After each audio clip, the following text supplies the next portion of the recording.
Students, मैं doctor Mahavir Singh Yadav, associate professor physics, government college Barmer. आज मैं BSc part third physics paper second nuclear physics का topic nuclear reactions, इस पर मैं अपना व्याख्यान देने वाला हूँ। न्यूक्लियर रिएक्शन क्या होती हैं, किस किस प्रकार की होती हैं, कैसे उनका क्लासिफिकेशन किया जाता है, मुख्य रूप से कैसे उसको रिप्रेजेंट करते हैं न्यूक्लियर रिएक्शन को, इन सब विषयों के ऊपर आज मैं चर्चा करने वाला हूँ। तो सबसे पहले मैं आज जो टॉपिक अपने इस व्याख्यान के अंदर मैं समाहित करने वाला हूँ, तो उन टॉपिक्स के बारे में बता देता हूँ। सबसे पहले डेफिनेशन ऑफ न्यूक्लियर रिएक्शंस होगा, उसके बाद नोटेशन ऑफ न्यूक्लियर रिएक्शंस होगा, then classification of nuclear reactions. उस क्लासिफिकेशंस के अंदर मुख्य रूप से स्कैटरिंग रिएक्शन जो दो प्रकार की होती हैं, इलास्टिक स्कैटरिंग और इन इलास्टिक स्कैटरिंग, उन पे भी चर्चा करूँगा। डायरेक्ट रिएक्शंस, जिसमें मुख्य रूप से ये भी दो प्रकार की हैं, पिकअप रिएक्शंस एंड स्टिपिंग रिएक्शंस। इसके अलावा अन्य बहुत सारी जो न्यूक्लियर रिएक्शंस हैं उन पर भी मैं प्रकाश डालूँगा। ध्यान से सुनेंगे और जहाँ आवश्यकता हो, कोई दिक्कत हो, तो मुझसे समस्या का समाधान कर सकेंगे। तो सबसे पहले डेफिनेशन ऑफ न्यूक्लियर रिएक्शंस, अर्थात न्यूक्लियर रिएक्शंस किसे कहते हैं। जब दो नाभिकों या एक नाभिक और एक नाभिकीय कणों के मध्य अंतःक्रिया होती है तो इसे नाभिकीय अभिक्रिया कहा जाता है। नाभिकीय अभिक्रिया 10⁻⁻15 मीटर या कम दूरी की परास में ही संभव होती है, क्योंकि जो न्यूक्लियर रिएक्शन होगी वो न्यूक्लियस के डायमेंशन के अंदर वो होगी, जिसका ऑर्डर कितना होगा 10⁻⁻15 मीटर या उससे कम दूरी की परास में संभव होगी। नाभिकीय अभिक्रियाओं में एक लक्ष्य नाभिक होता है और दूसरा टक्कर करने वाला कण, जिसे प्रक्षेप कण कहते हैं, जिसके परिणाम स्वरूप उत्पाद नाभिक एवं उत्पाद कण प्राप्त होता है। नाउ मैं चलता हूँ इसका नोटेशन किस तरह से करते हैं। तो नोटेशन फॉर न्यूक्लियर रिएक्शंस, मैंने इसके अंदर और यहाँ ये एक इक्वेशन लिखा है, small a plus capital X product के रूप में मिलता है हमें capital Y plus small b, जहाँ X लक्ष्य कण को रिप्रेजेंट करता है, A तीव्रगामी कण को रिप्रेजेंट कर रहा है जो कि इस टारगेट के ऊपर इंसिडेंट होता है, Y एवं B उत्पाद कण है जिसमें Y भारी कण एवं B हल्का कण होता है। तो ये एक न्यूक्लियर रिएक्शन है। अब इस न्यूक्लियर रिएक्शन को व्यक्त करने के अलग अलग तरीके हो सकते हैं। तो इसको कैसे रिप्रेजेंट किया जा सकता है, जैसे a प्लस एक्स, तो यहाँ जो हल्के नाभिक होते हैं अर्थात प्रक्षेप कण और जो हल्का उत्पाद होता है उसको, जैसे इसके अंदर लिखा है मैंने यहाँ x a b y के द्वारा इसको रिप्रेजेंट कर देते हैं। फॉर एग्जाम्पल के लिए मैंने लिया है, जैसे 2He4 प्लस 7N14, ये बनता है ऑक्सीजन 8 ऑक्सीजन 17 प्लस 1H1। तो यहाँ कैसे लिख सकते हैं इसको, 7N14, यहाँ 2He4 किसको रिप्रेजेंट कर रहा है, अल्फा पार्टिकल को रिप्रेजेंट कर रहा है, 1H1 किसको रिप्रेजेंट कर रहा है, 1H1 किसको रिप्रेजेंट कर रहा है, एक प्रोटॉन को रिप्रेजेंट कर रहा है। तो यहाँ अल्फा p 8 ऑक्सीजन 17, इसके द्वारा इसको रिप्रेजेंट कर दिया गया है। नेक्स्ट जैसे 2He4 प्लस बेरियम 4Be9, और इनसे प्रोडक्ट के रूप में मिलता है कार्बन 612 प्लस 0N1। अब यहाँ क्या लिख देंगे इसको, यहाँ इस इक्वेशन के द्वारा इसको लिख देते हैं 4b9 अल्फा, क्यों 2He4 अल्फा पार्टिकल है और इधर ये न्यूट्रॉन है, तो ये अल्फा n इंटू ये क्या C612 है। तो यहाँ इसको रिप्रेजेंट करने का, न्यूक्लियर रिएक्शन को रिप्रेजेंट करने का ये तरीके हम सामान्यतः प्रयुक्त करते हैं। ठीक है। अब मैं आता हूँ क्लासिफिकेशन ऑफ न्यूक्लियर रिएक्शंस। तो उस क्लासिफिकेशन के अंदर जो पहला आता है वो स्कैटरिंग रिएक्शंस। अब स्कैटरिंग रिएक्शन क्या होती हैं, कैसे उसको डिफाइन करते हैं, तो डिफाइन करने के लिए स्कैटरिंग रिएक्शन किन्हें कहेंगे हिंदी में, जिसको प्रकीर्णन अभिक्रिया कह देते हैं। तो वे अभिक्रिया जिनमें आपतित और उत्सर्जित कण नाभिकीय अभिक्रिया अर्थात XABY में A आपतित कण तथा B उत्सर्जित कण माना जाता है, समान हो। आपतित और उत्सर्जित कण समान हो, हल्के वाले जो कण हैं वो क्या हो, समान हो, और X तथा Y भी समान नाभिक हो। तो ऐसी अभिक्रिया प्रकीर्णन अभिक्रिया कहलाती है या स्कैटरिंग रिएक्शन कहलाती हैं। ये दो प्रकार की होती हैं। कौन सा, पहला इसके अंदर इलास्टिक स्कैटरिंग, पहला ये ए के द्वारा मैं इसको रिप्रेजेंट ये लिखा है। ऐसी अभिक्रिया जिसमें प्रक्षेप कण की ऊर्जा नाभिक के उत्तेजन में स्थानांतरित नहीं होती। क्या है, ऐसी अभिक्रिया जिसमें प्रक्षेप कण की ऊर्जा नाभिक के उत्तेजन में स्थानांतरित नहीं होती है एवं कुल गतिज ऊर्जा संरक्षित रहती है। प्रत्यास्थ प्रकीर्णन या इलास्टिक स्कैटरिंग के नाम से जानी जाती है। जैसे फॉर एग्जाम्पल, ये एग्जाम्पल के रूप में दिखा रहा है 2He4 प्लस 79 Au109। तो यहाँ इसके अंदर क्या गया, ये Au197 प्लस 2He4 अर्थात वही न्यूक्लियस मिल रहा है इसके अंदर, और यहाँ वही पार्टिकल, वो अल्फा पार्टिकल मिल रहे हैं और ये न्यूक्लियस भी वही है। अर्थात यहाँ ये जो Au197 जो लिख रहे हैं 79 Au197, तो इसको क्या लिख देते हैं, अल्फा इंटू अल्फा, अल्फा जो नोटेशन है इसका है, इसको इस तरह लिख देते हैं 79 Au197, इस नोटेशन के द्वारा इसको रिप्रेजेंट कर देते हैं। अर्थात कुछ परिवर्तन इसके अंदर नहीं होता है। अब दूसरा देखिए कि यहाँ उसको दूसरा प्रकार कौन सा है जिसको बी के द्वारा रिप्रेजेंट कर देते हैं, अप्रत्यास्थ प्रकीर्णन इसको कहा जाता है। अब अप्रत्यास्थ जब प्रक्षेप कण की गतिज ऊर्जा नाभिक के उत्तेजन में स्थानांतरित होती हो एवं कुल गतिज ऊर्जा संरक्षित नहीं हो, तो ऐसे प्रकीर्णन को अप्रत्यास्थ प्रकीर्णन कहते हैं। ये एग्जाम्पल मैंने इक्वेशन के द्वारा इसमें रिप्रेजेंट कर दिया है। अर्थात 26 Fe56 इस पे जब अल्फा पार्टिकल इंसिडेंट होता है तो ऐसी स्थिति के अंदर 26 Fe56, परंतु ये क्या रहता है, एक्साइटेड स्टेट के अंदर चला जाता है। पार्टिकल क्या मिलता है, पार्टिकल वही अल्फा पार्टिकल मिलता है, अर्थात न्यूक्लियस भी वही रहता है और जो इंसिडेंट और प्रोडक्ट के रूप में जो पार्टिकल रहता है वो भी वही रहता है, परंतु जो ऊर्जा है, काइनेटिक एनर्जी है, वो कंजर्व नहीं रहती है। इसलिए यहाँ इसको स्टार के द्वारा मैंने रिप्रेजेंट कर दिया गया है। ठीक है। नेक्स्ट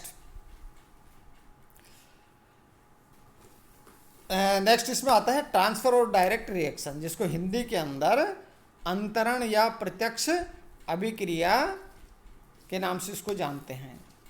ऐसी अभिक्रिया में लक्ष्य नाभिक और प्रक्षेप कण के बीच न्यूक्लियन न्यूट्रॉन प्रोटॉन का आदान प्रदान होता है।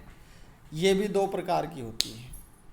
अर्थात जो न्यूक्लियन एनपी का आदान प्रदान होता है इस अभिक्रिया के अंदर, तो पहला है पिकअप रिएक्शंस, जिसको अंश ग्रहण अभिक्रिया के नाम से इसको जानते हैं।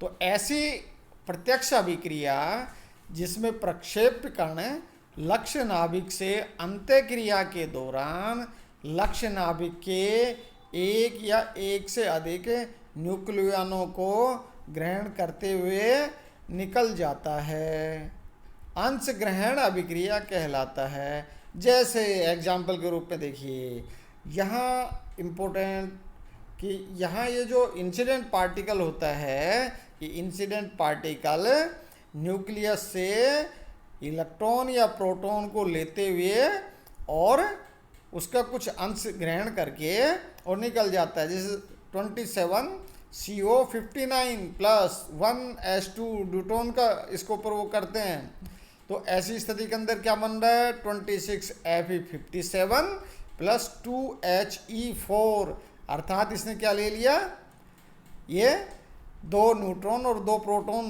के रूप में, और ये इसके अंदर मिल जाता है। तो ऐसी स्थिति के अंदर इसने इस रिएक्शन के अंदर नाभिक से न्यूट्रॉन और प्रोटॉन ग्रहण किए हैं, इसलिए इसको क्या बोलते हैं, अंश ग्रहण या पिकअप रिएक्शन। इसको यहाँ और अन्य जो रिएक्शन है उसका रूप में इस तरह लिख देते हैं, Be9 पर जब प्रोटॉन को इंसिडेंट किया जाता है तो ऐसी स्थिति के अंदर Be8 के अंदर कन्वर्ट हो जाता है, और ये किस में कन्वर्ट हो जाता है, ड्यूटोन इससे उत्सर्जित हो जाता है।